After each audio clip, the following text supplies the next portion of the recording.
Hello hi friends, स्वागत आहे तुमचं आपल्या आणखी एका नवीन ब्लॉगमध्ये. तर आजचा स्पेशल ब्लॉग आहे तो म्हणजे रामनवमीनिमित्त. तर रामनवमीनिमित्त आमच्याकडे मठ आहे, सगळ्यांना माहीतच असेल. जे की माझा रेग्युलर ब्लॉग बघतं त्यांना माहीतच असेल.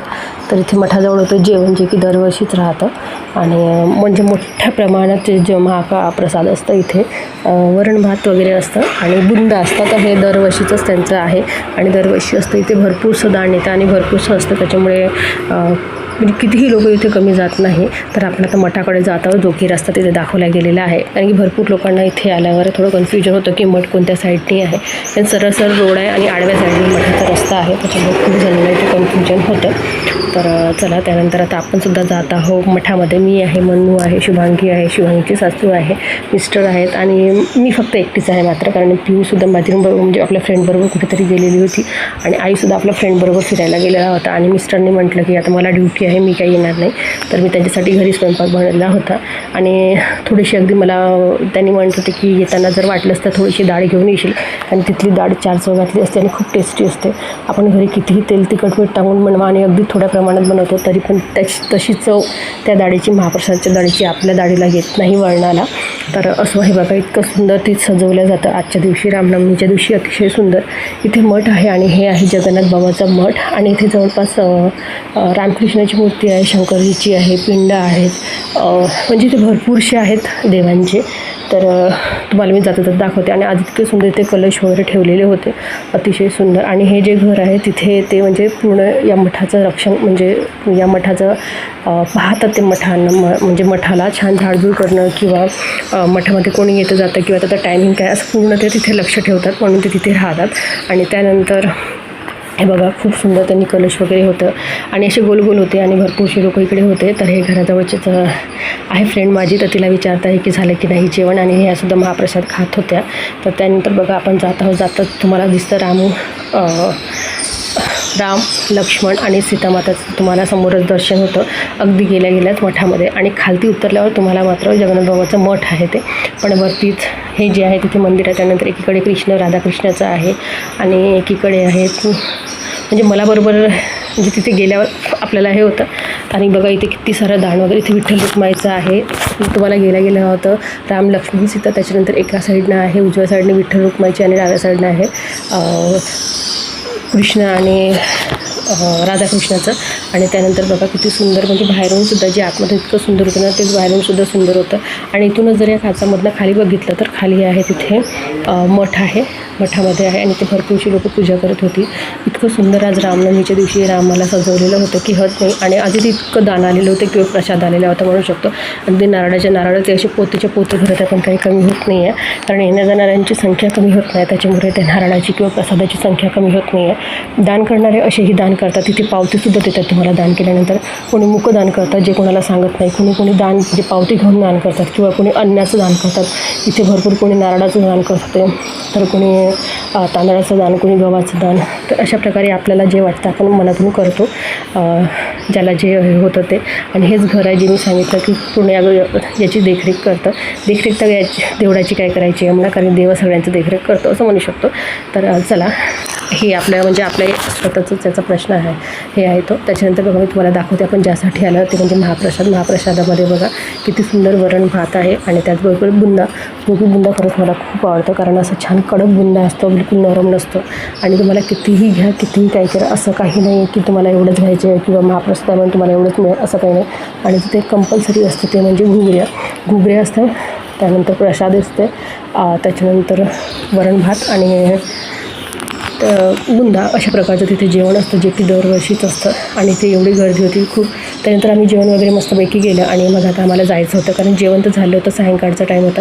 त्याच्यानंतर आम्ही गेलेलो जिथे मोठा कार्यक्रम होतो तर रामनवमीचा, ते म्हणजे मार्केटमध्ये जटपुरा गेटवर, जो की आमच्याकडे म्हणजे म्हणू शकतो चंद्रपुरातला जो मेन गेट आहे तो आहे जटपुरा गेट. आणि तिथे मोठ्या प्रमाणात कोणताही कार्यक्रम असो किंवा कोणतीही सेलिब्रिटी येणारी असो किंवा काही असो, तिथे मोठ्या प्रमाणात मोठ्या उत्साहात तिथे साजरा केल्या जातात. तर मी आहे, शुभांगी आणि शुभांगीची सासू, असे आम्ही 3 जण आलेला आहोत. कारण की आम्ही डायरेक्ट मठामधनं जेवण केल्यानंतर डायरेक्ट आम्ही मठामधनंच फिरायला म्हणून किंवा रामनवमीचा कार्यक्रम म्हणून बघायला गेलो. तर तिथे जाऊन बघते तर एवढी गर्दी की हद नाही, कळत नव्हतं कुठून जायचं कुठून निघायचं. सोबत साऊंडचे आवाज, सोबत म्हणजे खूप असे बघा, जिकडे तुम्ही पाहता लोक. आणि हा स्टेज काय भव्य दिव्य इतकं सुंदर सजवलेला होता, खूपच.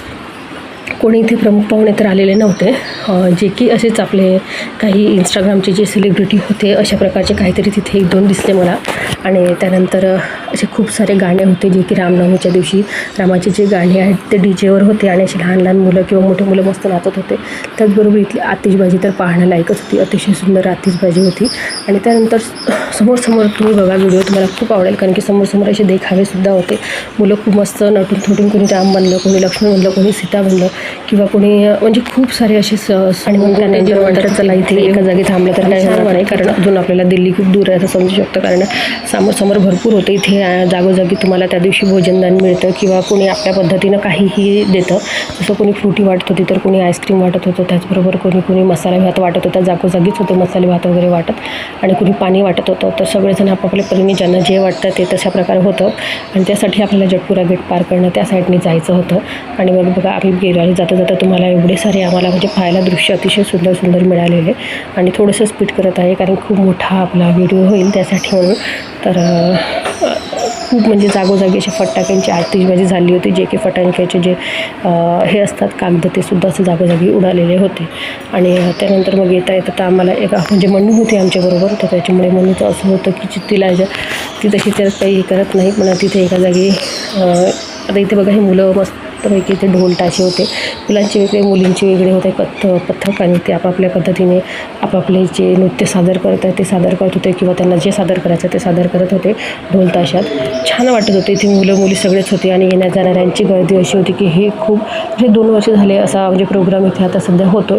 नाहीतर हा फक्त गणपतीला आम्हाला दिसायचा, पण आता गणपतीच्या बरोबर रामनवमीला सुद्धा दिसायला लागला. बघा ढोल, अगदी मुलीसुद्धा ढोल वाजत आहे. आणि ते बघता एका जागी उभं राहिलं तर कान आपले फाटून जातील, कारण ते साऊंडचे आवाज आहे जागोजागी, त्याचबरोबर ढोल ताशे आणि ते सुद्धा. त्याच्यामुळे मग मी आता साऊंड म्यूट करून पूर्ण आता व्हॉइस ओव्हर करत आहे.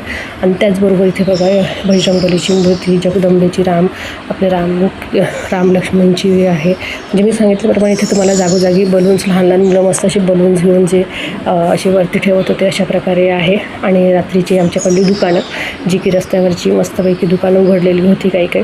आणि लोक हे मस्त बघा, तुम्हाला हे दृश्य फक्त म्हणजे लहान मुलाला आपले वडील खांद्यावर घेऊन जाताना हे दृश्य तुम्हाला फक्त इथेच भेटू शकतात.